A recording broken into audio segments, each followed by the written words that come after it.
Hello, everyone. I'm very happy to have another young Indian with us, part of the Voice of the Young series. Right now, we have an engineer who made the right decision to become an economist. I'm saying this as a fellow economist. So, right now, we have with us Bharadwaj Vangipuram. Let's listen to him. He doesn't give up being an engineer, it seems. Anyhow, let's listen to him. He'll tell us what he is. Over to you, Bharadwaj. Um, Hi, everybody. I'm Bharadwaj Vangipuram. So, the whole story, before we get into the actual introduction as who I am and then what I do, I'd like to give you a small problem that we currently face. The world is becoming smaller and smaller by the day in terms of technology and rapid changes in research that we are facing. But then the conventional way that we see research or the way that we perceive problems is still, uh, largely the same. We look at a problem from one single domain, and then we try to come up with different perspectives from different domains. But then we are not collaborating as much as we have to. And then this is particularly a very big problem in the domain that I have chosen to work, which is water resources. So I have my bachelor's in civil engineering, bachelor's of technology in civil engineering, wherein I have, as a very conservative engineering student in India, focused a lot on technical aspects, working in engineering firms, intern with engineering firms. But then once I graduated, I got this opportunity uh, to intern during the pandemic, where we were all stuck at home and then we had nothing much to do. So I had this opportunity to volunteer with an organization in Papua New Guinea. It was with water resources, and they wanted to have a civil engineer who could, give them a perspective and work on water quality issues. So, as a very regular civil engineer, I was on board with them. But then, while working with them, I got the understanding that problems are more complex than that. uh, a very particular instance is that water quality. We have so many urban rivers and urban canals in India. Those urban canals and urban rivers actually, have an influence of what is the crime rate in those neighborhoods. So this one particular thing strike me. How come the water quality, which is a very technical aspect for me as at the heart of an engineer, how come water quality is influencing health? How come it is influencing crime rates in an area? What is the income in that particular areas? So this is something that influenced me to take up research in water resources, that too from an economics and humanities point of view, not from an engineer's perspective. So that's how I ended up going to the UK, where I pursued Masters of Research from University College London. So there, I happened to study uh, how we actually perceive water resources, and trying to understand what it means for economic and human development. Because here in India, it all means, if there is a resource, we try to exploit it as much as we can for the economic development. But then we don't really think about what it means for the people. Is it really translating it into the well-being of people, or is it really translating it into what we have for the population? Um and then, yeah, I explored a lot of other ventures for water resources, but at core, I still remain an engineer, and then I still do a lot of engineering related research for water. But then my primary focus is to bring together a lot of other domains for a very complex problem that is water, and it is going to become more and more complicated over time. Yeah, Okay, this would be a brief introduction of that's a me. great introduction. Uh, why don't you go ahead and later tell us something about PNG? Okay, but right now, just go ahead. A very interesting thing that I would like to bring to people. I was just reading these couple of articles for the past few months because it's summer. We are just entering monsoon here in India, few parts of India. But then for the past few months, we have had very harsh summer, and then many news articles, many media houses, they focused on what the water reserves and what it means for the people. And it is very concerning, the water resources aspect of India, where we are urbanizing at a very rapid rate. We have uh, the the the the sustainability aspect. Many people, especially now that we are going into a phase where sustainability as a word is seen as something, as a farce word, and then it's not taken seriously nowadays because there is a contrary belief on the other side of the spectrum that it's just a made up term, and then it does not have any real repercussions. But uh, f- especially when it comes to water, it does have real repercussions, and then we need to act not just here in India, but globally. We need to act, and then the action needs to be concrete, because climate is not going to be any kinder to us going forward.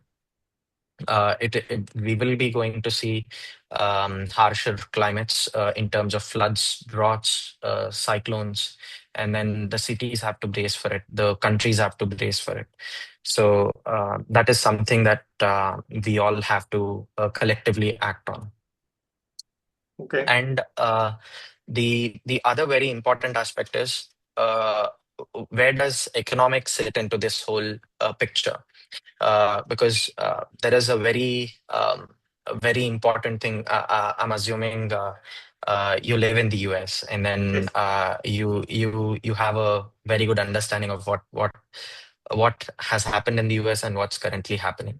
So there is this bill that got passed or was going to pass about national water infrastructure in the US. It was supposed to be passed by the Biden administration, but I'm not sure it was passed or still pending. The water infrastructure in the US is aging, and then to cope up with the infrastructure needs of today, and then to make it more resilient to the climate that US is going to face or is currently facing, because a lot of the shorelines are facing harsher hurricanes right now. So to make it more resilient, they have passed a bill of 500 billion or something. So this is one such example. And then the US needs that. The 500 billion is a very crucial amount to be spent on water infrastructure. But many people would ask, who are not aware of what that 500 billion would mean, is where the economics on water comes in. Okay. So go ahead, tell us. So let's say there is a dam that is going to be built, and then we hear about a lot of these parties or non-governmental organization protesting for people whose villages would be submerged or inundated in that whole building of that dam. So when a dam is being built, there are promises made from all sides of the spectrum: political parties, the governments, the local organizations, the companies that are involved in them. That we would be providing so much water to agricultural lands, or we would be producing so much electricity, which is quite crucial for the energy security of our country or energy security of our area. So, where does this economics fit in? To be precise, we try to assess what is the impact of this on humans in short term and long term. And it is not just by monetary aspect. So let's say, what is if there is energy needs, what is the long term effects of this? What is the viability of this project? if there is water to be given to fields, to agricultural part of the area, what is the long-term progress of this for the country or for the region? And if there is water supply for nearby areas, what is the impact of this? Let's say there are many parts in the world where there is eminent discrimination among women when it comes to water supply and sanitation. So how this particular project is going to help them, get educated, or the productivity of workers in that region goes up, or if the water is getting transported to a city nearby, how is the productivity in that city going to be impacted? If it is going to be a flood barrier for low-lying cities, what is the economic impact? Let's say every year there is urban flooding in India, and then there is millions of dollars in insurance claims, millions of dollars in losses. So how can this particular project prevent that? So these are a few things among many that economics and water resources can help us do. And this is a very nascent field, and we are trying to understand because um, economics, especially when it comes to understanding the impact on human beings, um, impact for you as an individual could be different, and impact on me as an individual can be different. So individuals are very different, and an aggregate impact of that particular project, or whatever it could be, water as a resource, would be very different. And we are trying to assess what could be the larger aggregate impact of it. Okay. This is very high level discussion about water, and we need it.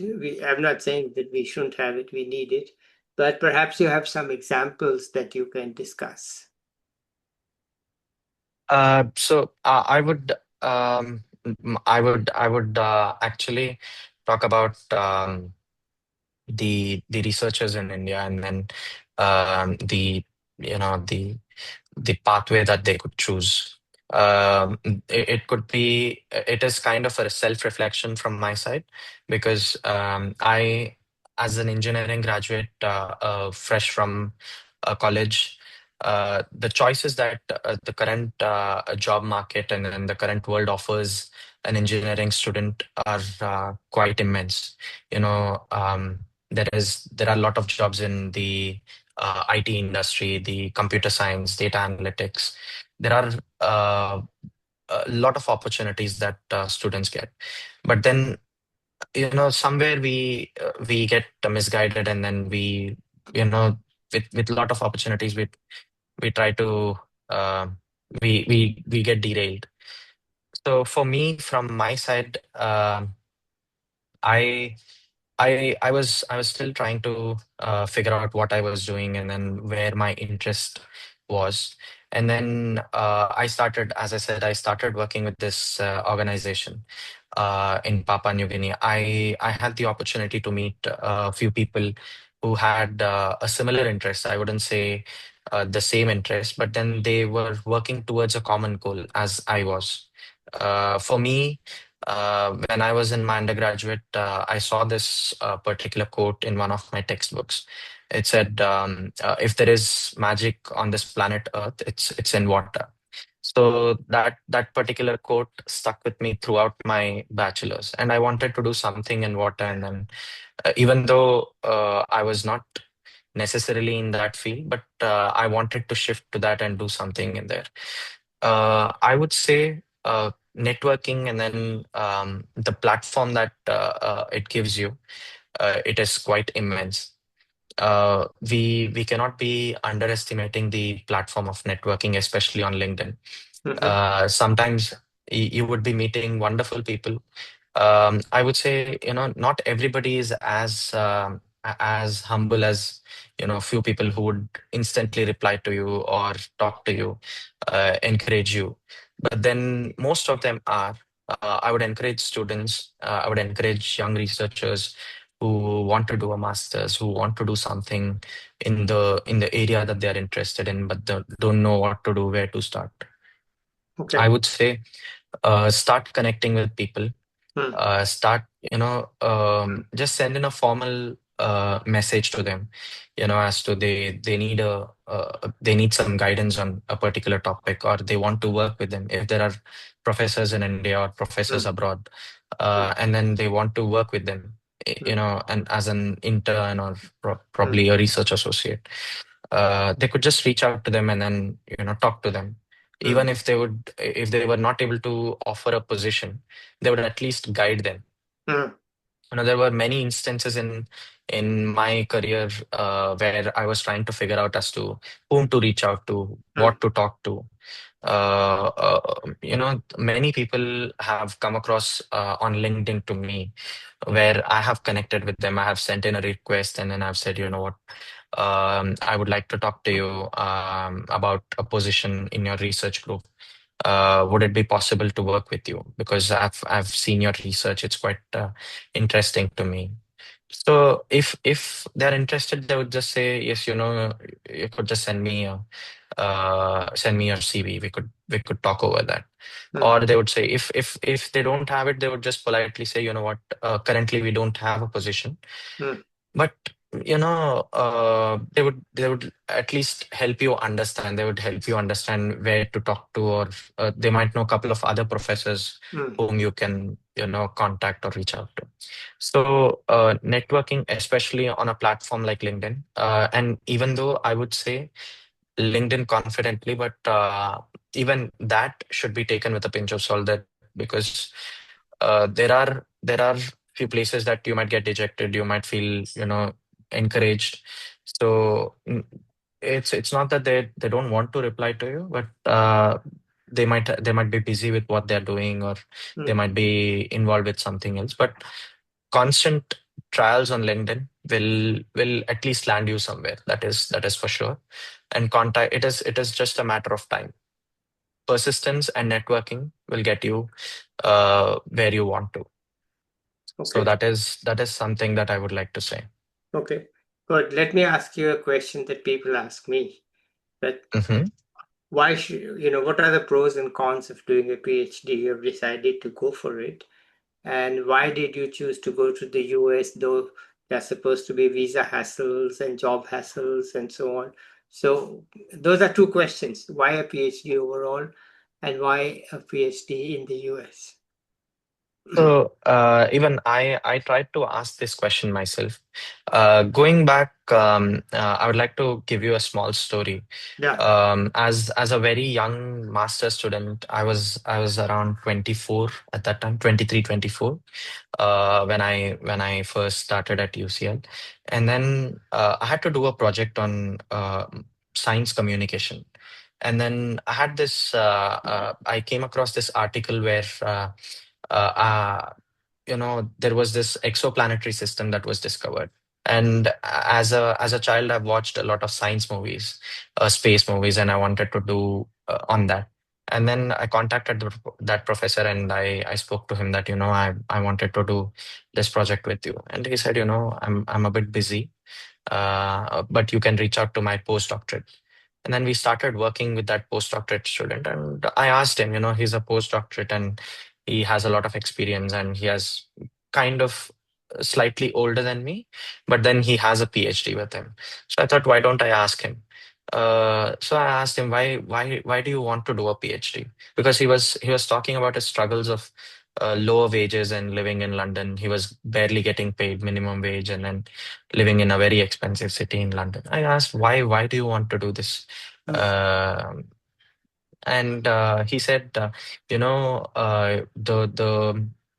kind of persistence that you had, that you wanted to do this project about exoplanetary system for your science project. It is in a similar way. It is kind of persistence that you would have, Yeah. that you would want to explore. It is curiosity, and with curiosity, it's a motivation in your career as well. Because PhD, even now, I wouldn't say we are breaking the narrative, but then slowly it's becoming a thing. But even today, PhD um, is seen as a higher degree, wherein you do your own formal work, and then you do your own research. So in a way that is true, but then it is about persistence and curiosity.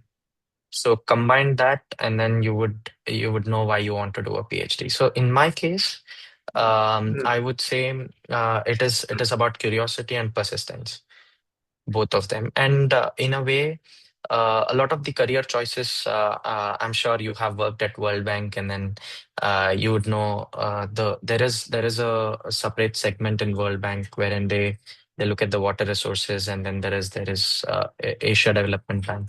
All these positions in those places require a PhD.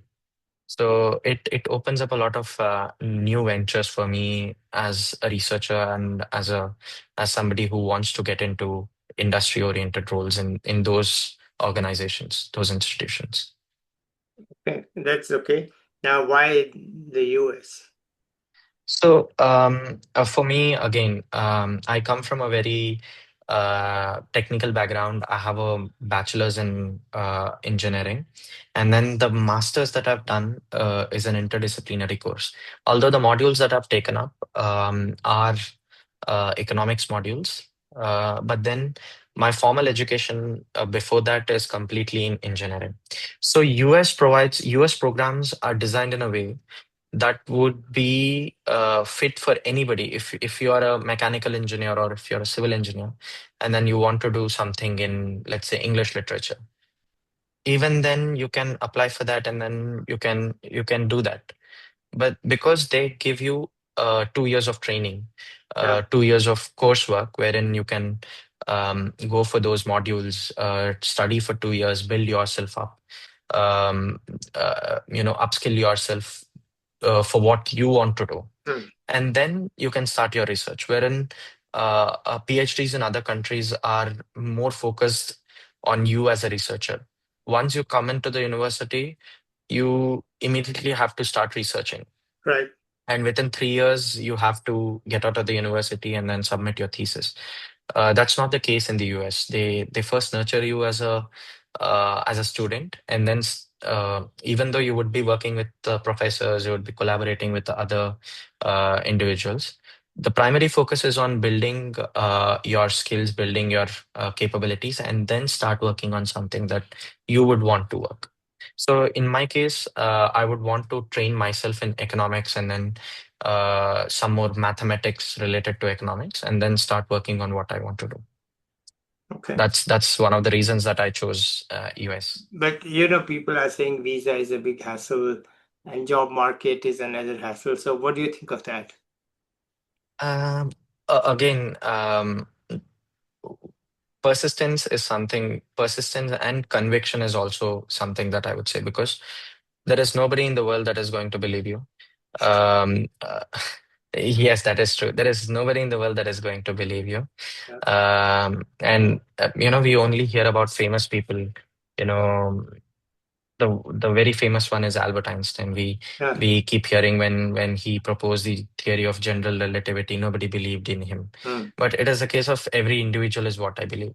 mm, I'm sure even you might have come across such a thing in your career wherein nobody might have believed in you, but your conviction and your conviction alone could have got you somewhere. yes, So I would say for somebody who's going for a master's abroad, it is your conviction and your persistence. yeah, And those two alone will get you somewhere and okay. nothing else.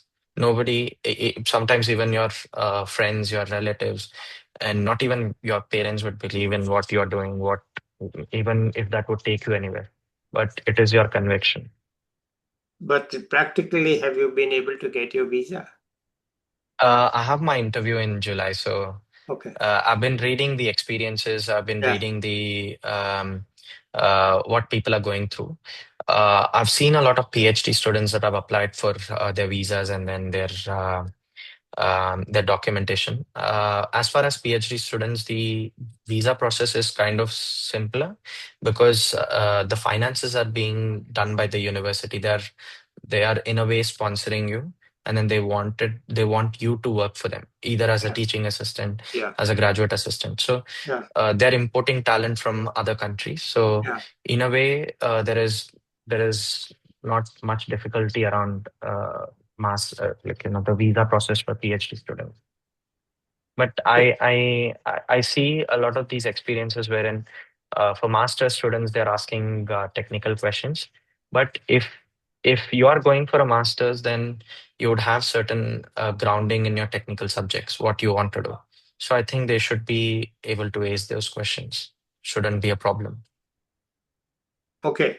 All right. No, I'm just trying to understand what's the Yeah, it's buzz in the yeah, young people. Young people talk that US is no longer what it was, or that there's too much discrimination and all. And that it's just noise for you. It's not the signal.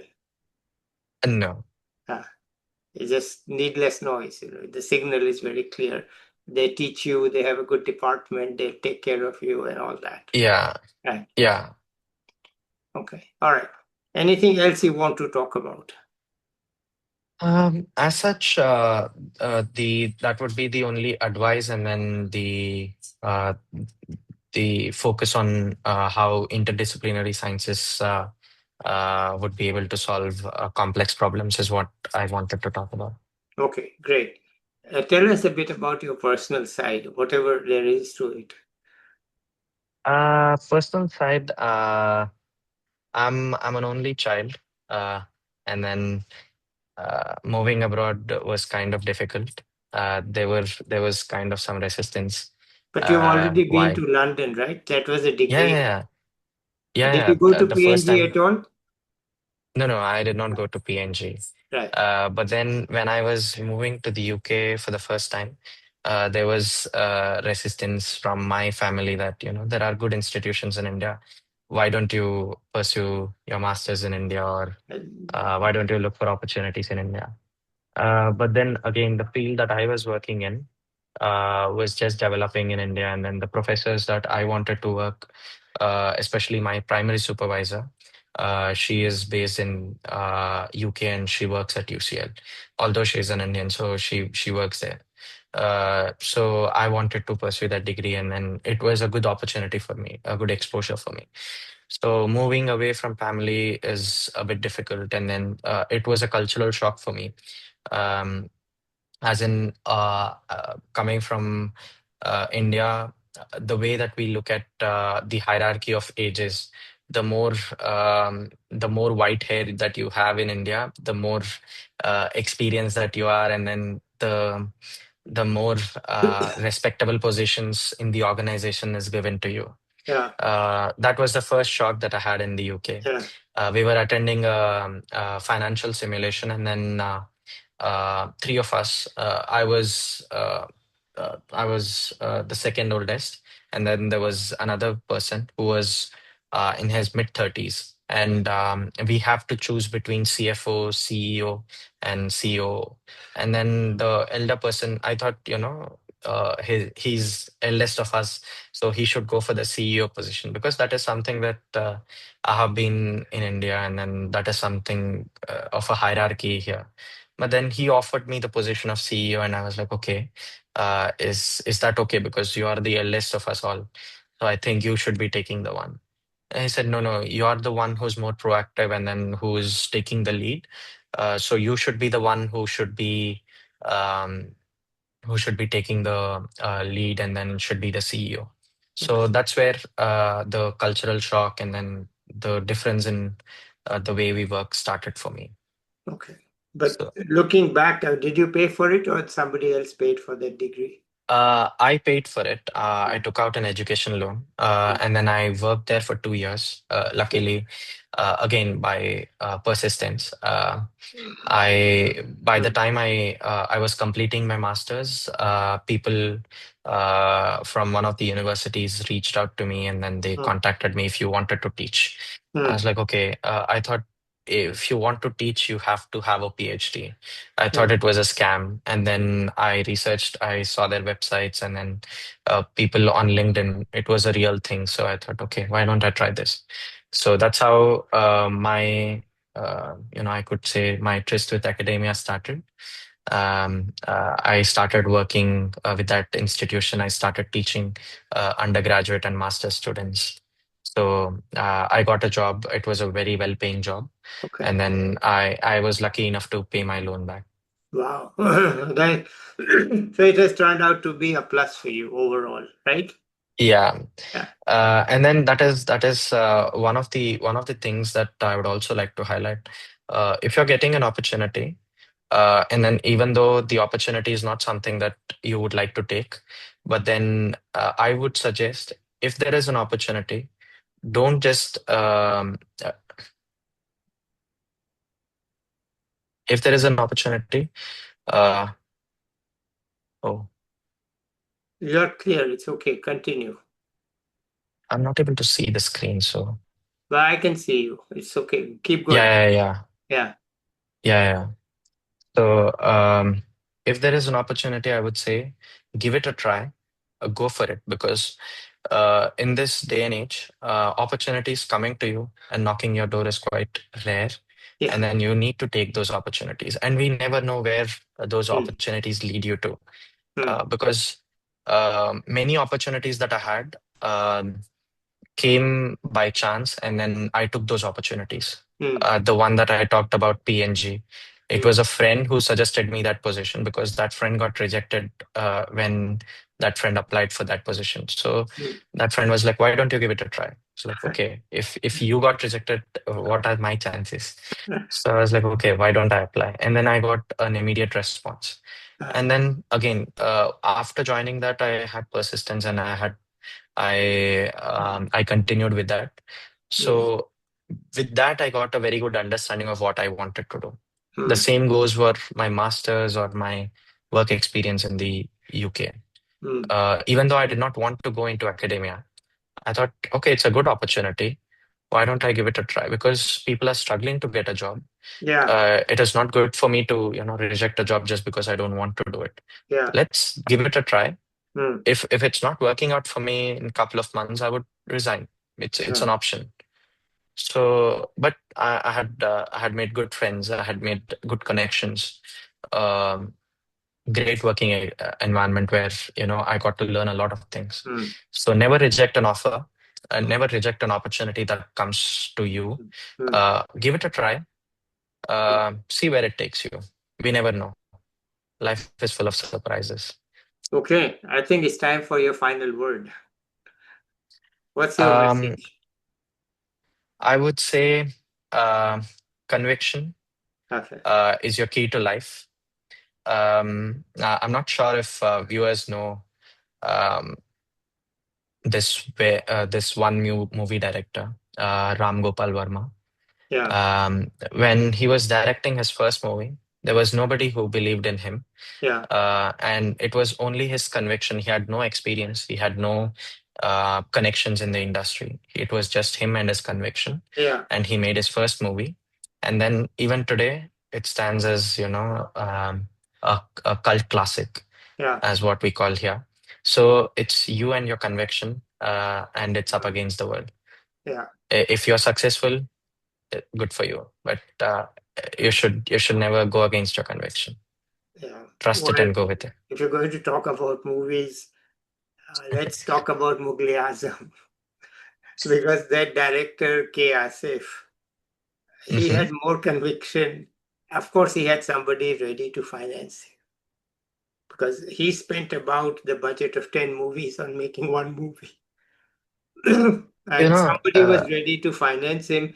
Um, there is a story on the internet told by the music director Naushad that okay. this guy, there's a song in it which is supposed to be sung in that time by Tansen. Okay. Oh. So the film director Asif, he said, who should sing this? And it's a Hmm. classical, right?